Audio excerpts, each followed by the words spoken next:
So welcome to Blue Steel Adventure Talks. We're going to be interviewing Ed today. We're going to be talking about his time in the SWAT teams. First, give us a brief overview of what the word SWAT means and where it comes from. And then I want to hear the story on camera of how you actually got into the SWAT team, because it's a good one. So basically SWAT is Special Weapons and Tactics. It started out in Los Angeles. They were the first people to try it. It was one of those things where there was no equipment out there. You know, we go to the SHOT shows now and there's, you name it, it's there. Here, you know, when they originally started, they were using Vietnam era equipment, you know, M16 platforms and taping flashlights to the end of their weapons and stuff. So it was one of those things where it was very, very rough going in the beginning. It was trying to establish what you did. And what it was, the need for, was dealing with very, very high-risk situations, whether it's a high-risk warrant or a barricaded subject or hostage situation. So they felt the need for it, that, you know, once again, just like with the Navy SEALs, there was a need for a special program to deal with these certain things. So that is where the background of SWAT comes from. You know, it's one of those things where there are multiple names for it. You know, my team that we were called MOSERT, which was the Monmouth County Emergency Response Team. So we didn't call ourselves SWAT. We were MOSERT, but we functioned as the SWAT element of any other police department. So the story you're speaking of, this is just rewind. I started my career. You know, my father was a Marine. I graduated high school. I knew what I wanted to do. I wanted to go into law enforcement, and I was inspired by one of my cousins, and wanted to just follow in my father's footsteps. He had passed away when I was very, very young, so I just wanted to honor him in some way. So went to the Marine Corps. Did 4 years in the Marine Corps.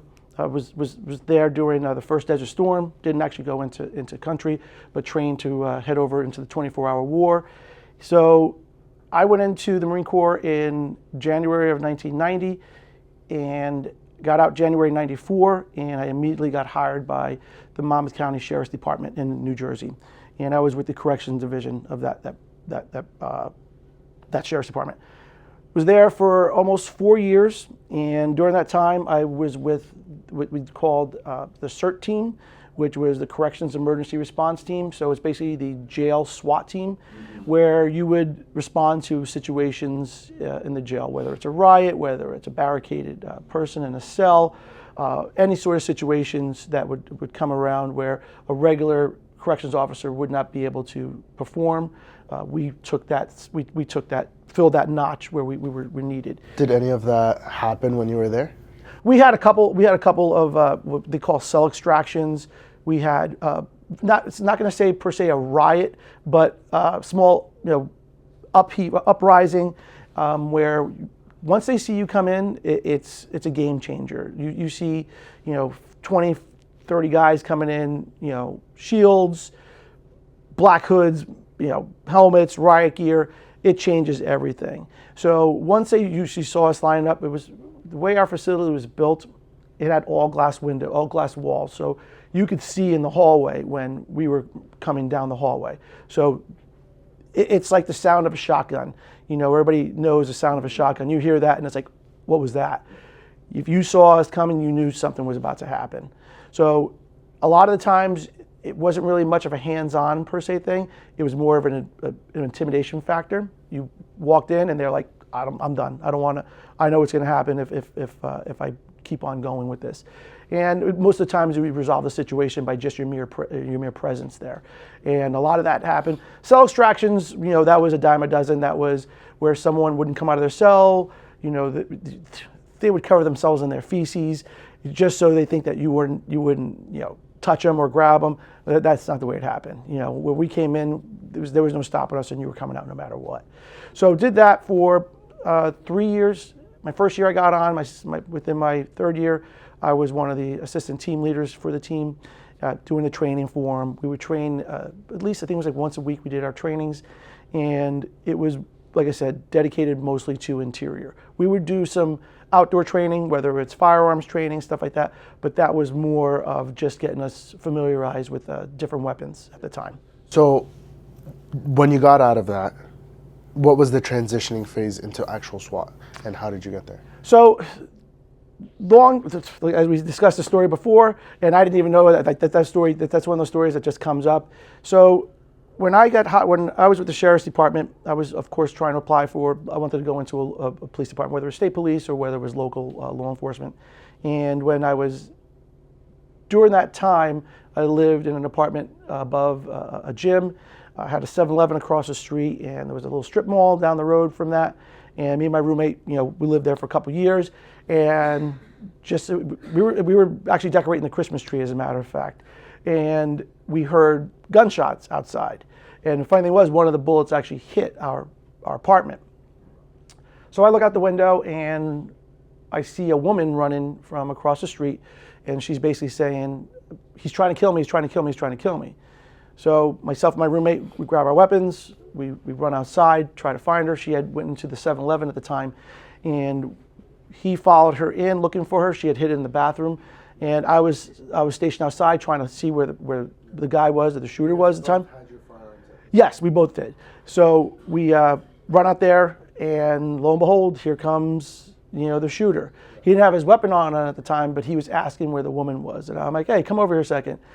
He was trying to get feisty, stuff like that, so just grabbed him real quick, placed him against a vehicle, and just held him there. And while he did not, so he had it was a .22 automatic rifle that he had used, and I find this stuff out later on, that he went in and tried shooting her, shot the store up. If you go there now, the bullet holes are still in the wall, you can still see them, and he was trying to kill her. The gun had jammed, and she took that moment to run out the door and get away from him. So I found out later on about the actual what weapon was used and what he was trying to do. So grab him, and next thing you know, the law enforcement shows up. The local police department, Ocean Township Police Department, and a cop draws down on me, and he's like, "Don't move, don't move." I'm like, I'm trying to hold this guy at the same time, and I had my ID on me. I'm like, "Listen, I'm on the job. Let me show you my ID." He goes, "I don't know who you are. Don't move." And as I was moving, the bad guy started to get a little feisty, tried pushing off the car itself, and next thing you know, the cop tackled me and the bad guy at the same time. So they arrested him. They take him in, and that's basically it. I'm like, "Do you need me to do anything? Do you need anything from me? A statement?" Like, "No, we're okay. I'm like, "I live right there in that apartment right across the street. So if you need anything, reach out for me." Do you think it would have been different if you were just a normal civilian? So that's a good question, because I know with my military experience, I know what I was capable of. I know what I was trained for. I would not have been armed, most likely. I owned weapons, but I probably wouldn't have run out with a gun in my hand if I wasn't an actual law enforcement officer at the time. I believe in my heart that I probably would have gone out there to do something or tried to do whatever I could. But knowing that you're a law enforcement officer, you have to act. You see something happening. But I believe I would have done the exact same thing if with my military experience, and done the same thing to try to save a life. Yeah, and you did. Yeah, it was a very, very surreal sort of experience. I can imagine that. Yeah. So how did this lead to going into SWAT? So when I got called in to be interviewed for the actual incident, they wanted me to write a report. I gave them a report, and my name was familiar. Like, "Wait, have you applied here for before?" And I said, "Yeah." I said, I've applied for the past 2 or 3 years. Haven't got any ground on it and stuff." And I'm like, I'm in the process right now of going to the alternate route program, which is, alternate route program is basically you pay your way through the police academy. You're not sponsored by a police department. You don't get paid. So you got to survive, 6 months without pay, go into the academy, get trained, and then basically hope somebody's going to hire you for your training. Fast forward, they're like, "Listen, this is over a matter of weeks and months. This didn't happen right away." And they called me in and they were like, "Listen, we'd like to hire you. We'll sponsor you." And that is the start of my law enforcement career with Ocean Township Police Department. Fast forward, the way it worked with our department SWAT team, you had to be a police officer for 2 years. Now, when I say my department SWAT team, each police department would have their own SWAT teams. So the department I worked for was a larger department, so we had the people to do it. And there was only, I think there was at the time, I think 5 police departments, maybe 6 police departments in my county that had their own SWAT personnel. So I was brought on to the local SWAT team as, with my experience from working for the jail. And I was brought on, became a team member, and then several years later on, the Monmouth County itself wanted to make one SWAT team. So what we were called is we're called a regional team. Our team was built from those 5 SWAT teams. So what they did is they took all 5 SWAT teams, all their equipment, everything we had, and threw it all in one pile, and they made us into one big team.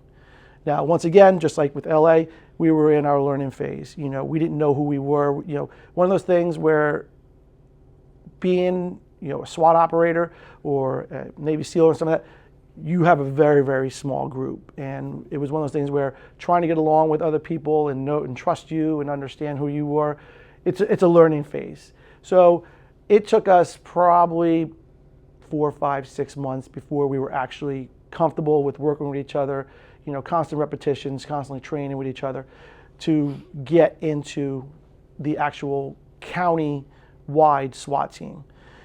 Fast forward, we're through our fledgling years, and now we get some of our SWAT guys. They're getting long in the tooth. They've been with the department for quite a long time, and we need to bring on new personnel. So now we open it up to the entire county. So if you're a police department and you want to join us, you have the ability to take our physical, take our firearms proficiency test, and you're brought on to the team at that point in time. So that's how my career with SWAT started. Now, when I say career, once again, this was what they considered a part-time team, because your job was still working for your police department in your role as a police officer at the time. I was a patrolman, then made sergeant, then kept on moving up the ranks, and you still had your job to do at work. But then when any situation arose, your team would be activated and you'd be called into the situation. Okay. Tell us some of the stories. What was a typical mission like? A typical mission for us, we got called for 90% of the stuff was barricaded subjects. Whether it was a person there was a warrant out for them, whether it was a situation, we had one situation where a gentleman, a town next door to us, went to go serve a domestic violence warrant on a gentleman, and when the officer went up to serve him the warrant, decided to shoot at the officer who was serving the warrant, and that officer, of course, retreated. We got activated for it, and it was funny because the guy looked like Jesus Christ, beard, long hair, lived in the house with his mother, and we were out there, and it just so happened that it was one of the coldest and a blizzard going on when we got called out there. And I'm talking, everybody has exaggerated stories. It was knee-high snow. We were out there. We had our sniper unit out there, and they were getting hypothermia. We had snipers, like they had to be tapped out, like they were seeing things. I thought I just saw something move in the backyard. So it was one of those things where you really got tested on that thing. So fast forward that situation, because the reason why I bring this particular story up is because we had multiple different elements that we had with our SWAT team, and we had an explosive breaching team. And in New Jersey, explosive breaches had never been used before, ever. My team was the first team to ever do an explosive breach. And the way that worked was we tried, gassing the gentleman out, pumping gas in through the windows, through hand gas canisters, and no response. Okay, the decision is made to breach. So we go to the front door, set up our explosives, blow the door down, make entry. And there's another part of this story that's funny. We clear the house. Now the second floor, we're stacked on the door. Okay, we think he's in this room because no one's come out yet. And we stack on the door, breach the door. We had a K-9 unit with us and ran in. He's on the bed. We try to go hands-on. Well, our canine unit decided to release his dog, and the first person the dog latched onto was me. So he ended up latching onto my lat right here, the one spot your vest doesn't protect you in, with your hands extended. So the first bite that dog got was me, and it was the first explosive breach within the state of New Jersey at that time. So, it's funny. I didn't even realize it was the first time an explosive breach had ever been done before. That was the first time that we ever had been done. So it was one of those things where it worked out really good because it was a success story. It wasn't something that, we did and it failed. And it's one of those things where you're gonna make mistakes. And if you're not making mistakes, you're not training hard enough. If you're not making mistakes, you're not doing everything you possibly can. So that worked out perfect. It worked out perfect. We got him out. He wasn't injured in any way, shape, or form. Yeah, his mom had to spend some money to redecorate the house, but it ended in a good situation. And then what about the dog bite? The dog bite was great. It was always a joke. I go because I'm Puerto Rican, so the joke was that they're like, well, Ed, you smelled like salsa. The dog loves salsa. So that the dog went right to you. He didn't want him. He wanted somebody that tasted good. So so that's the way the story goes with the entire thing. I come home and my wife's like, what happened to your back? Because the teeth mark, I had the thing in my back there, and I go, oh, I guess the dog got its first bite and he got it on me. So it worked out good though. It wasn't. I didn't have to go to the hospital or anything like that, but it was absolutely fine. So not all missions can end that way. No. So tell us about one that you can in which things either went south or went very badly for someone. So there is one that went very badly, not for the team, and I'm not going to say whenever someone gets hurt, it's not a success, but this was one of those situations where we resolved the situation and we got the mission accomplished. So this happened in a town called, it was a town, Middletown, and we got called for a situation where there was a gentleman who had his girlfriend, the mother of his child, and he was, long story short, he was pouring gas. He was going to pour gas on her and light her on fire. The child was there. I believe the child, if I'm not mistaken, was under 2 years old or 2 years old at the time. So he turns around. I don't know what he was doing at the time, whether he was going to get a match, whether he was doing something else. And she finds the opportunity and jumps out the window. Now, she jumps out the window and the baby is left behind now with the father. She, runs, gets the police. We get called out for it, and now we're on the scene. Everything is always, it's called CINT, contain, isolate, negotiate, and then go tactical. So contain the situation. You want to isolate it from spreading out, getting anywhere else. Then you want to go negotiate, and negotiation is always the way we want to go. Sure. But there is a timeline, that you can only do so many things. And in this situation, it seemed like our hand was getting forced. So. And with the negotiation part, is that something that you are more knowledgeable in, or are you more the tactical? So we are the tactical end. So we are involved in that. And the thing is what we used to do was we would want negotiations separate from us. So what the prosecutor's office of Monmouth County would have their own negotiators. So negotiators, we did not have negotiators on the SWAT team. Our job was tactical, and that was it. They had their jobs, that we had ours. As far as negotiations, as the advancement of how things were going, the only updates we would get is, he said F you on the phone, or he's hanging up, or he didn't answer us, or whatever. So that was what we would get. Because what happens is you want to have your plan in place, they have their plan, but you always need to be ready to go at a moment's notice. So if things went bad, whether it's a gunshot you heard or something like that, you got to get in there and you got to act, and you can't wait for negotiators to say, oh, okay, go in. You have to be able to make that call yourself. So what happened in this case?